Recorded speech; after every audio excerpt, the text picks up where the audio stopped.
Elbow Grease Productions, in association with MichaelJacksonInsider.com, presents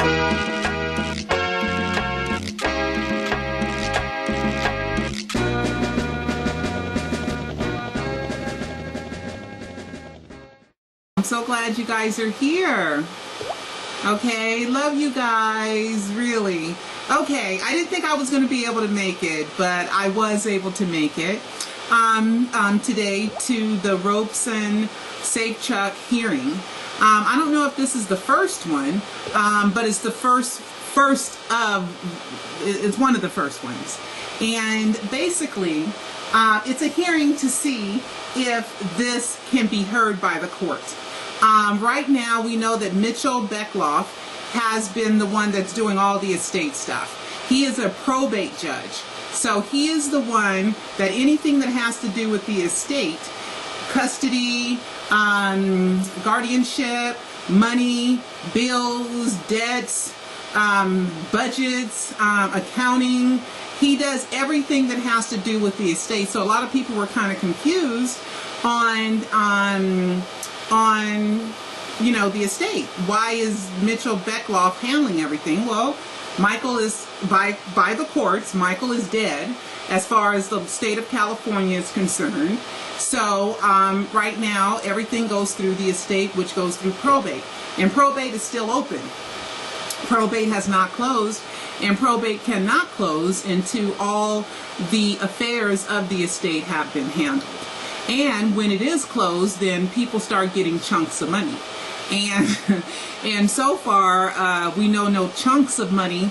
I'm not talking about debts, bills, living expenses. I'm not talking about the stuff that is supposedly provided for in the will or the trust. I'm talking about inheritance, money to go to charities. All that stuff has not been disseminated. And I think that's done on purpose, and I believe that's a part of the death hoax, not to close the estate.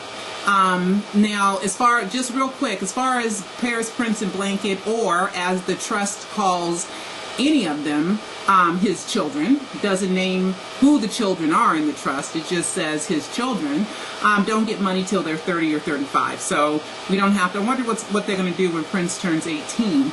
I'm not sure, I have to reread the trust. But anyway, Mitchell Beckloff is the judge handling all affairs of the Michael Jackson estate. So now, Wade Robson and James Safechuck have filed a claim against the estate. Now, this is not a civil trial, and this is not a criminal trial. But Gradstein, who is the attorney for Robson, Safechuck, and Quincy Jones, isn't that funny? Remember, Quincy Jones was suing the estate because he wasn't getting his royalties from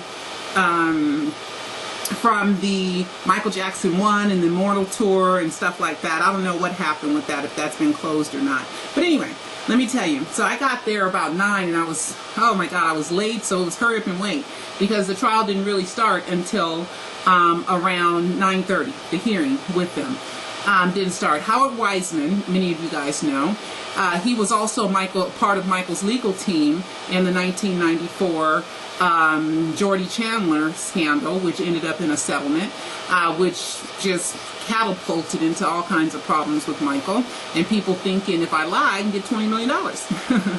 Which there has been rumors that Michael's insurance paid for it, because we know Lloyd's of London, when you're on tour, you have to be insured for everything.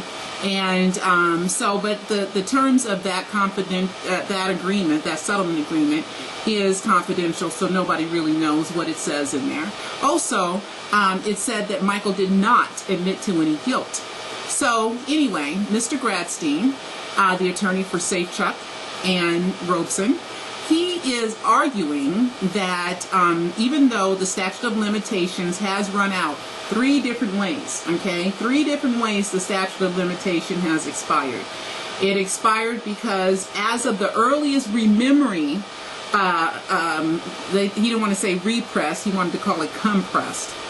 That's a word Gradstein used, memory. It was March 2012. So as of March 2012, you have 60 days to file a claim. After you remember that somebody molested you, you have 60 days to file a claim.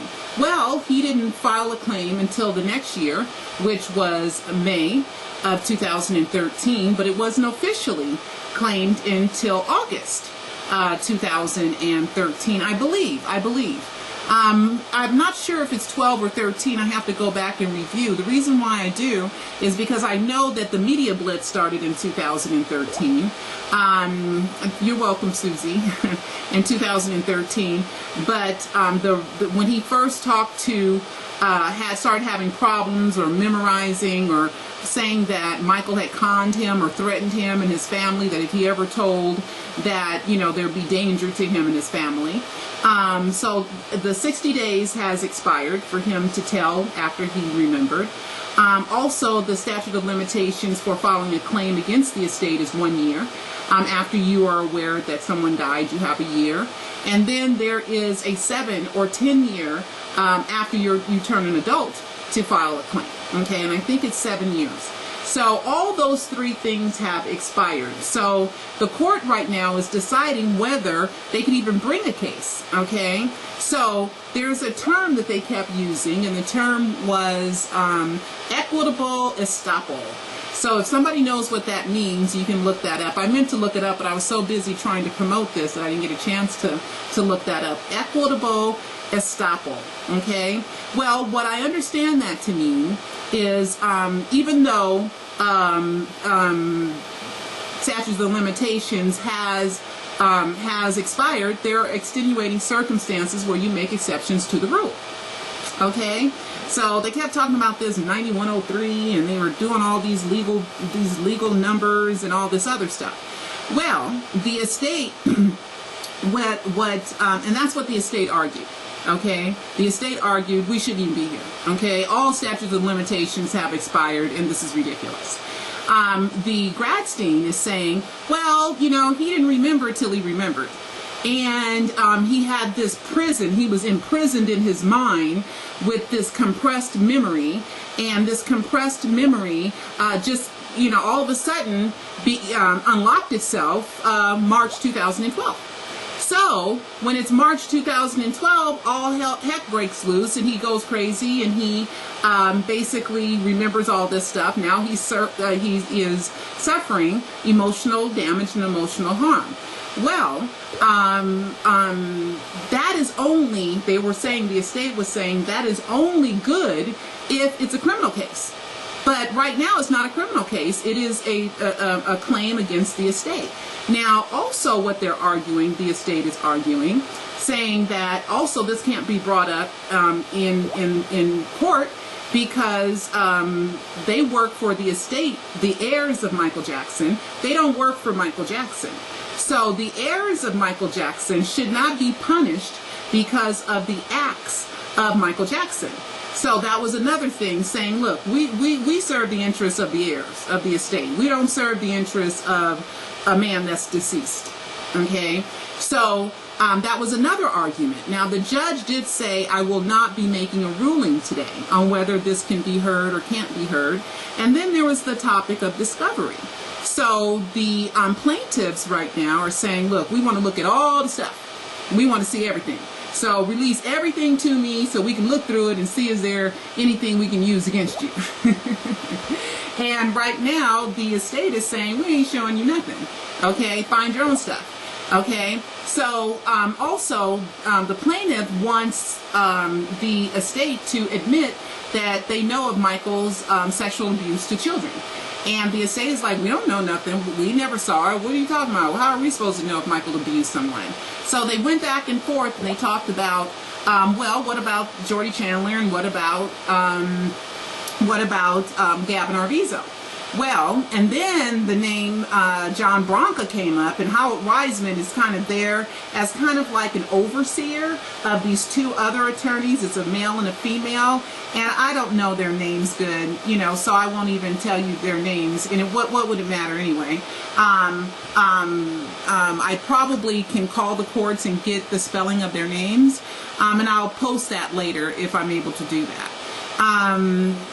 So anyway, So the estate is saying, look, we don't know what Michael Jackson did. And then they said, well, John Branca's been Michael's attorney forever, so John Branca should know something. And that's when Howard Wiseman got up and defended John Branca and said, look, back in those two cases in 94 and in 2005, number one, it was a settlement in which he was a party to, and he said, and Michael did not admit any guilt, okay, in that. And number two, was fully acquitted. Michael was fully acquitted, no wrongdoing. So what are you talking about?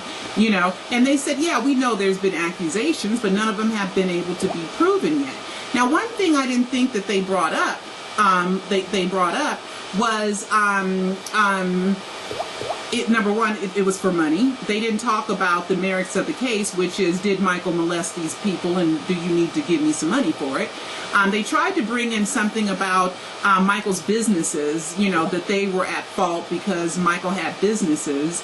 And I guess they tried to use there was a law back in the early 1900s. It was because a boxer by the name of John Johnson, he brought women over, and also, what's his name? Not Chubby Checker, but the guitarist, Johnny B. Good. That you cannot bring people over state lines to have sex with them. They didn't bring up that law, but I think they were trying to throw that law in there. We're talking about Chuck Berry, okay? So the judge kind of threw both of those out and goes, well, I don't understand the businesses. I just don't get these businesses.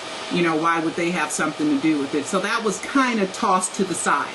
Will it come up again? I don't know. People, what they do in lawsuits, they find prior cases and they call those precedences, to where, Mr. Judge, you should hear this court case because, number one, this person heard it, and this was the result of this case, and it was a very similar cases. And there was something about a John R. and somebody who died, and they tried to sue the estate, but it was unsuccessful, so I don't know why they brought it up. Thousands believed Tupac did it. Millions believed Elvis did it. But did Michael Jackson really do it? E-movie book, Pseudocide, Did Michael Jackson Fake His Death to Save His Life? By author Pearl Jr. It's the most shocking true story of our lifetime. Order yours today. Go to michaeljacksonpseudocide.com.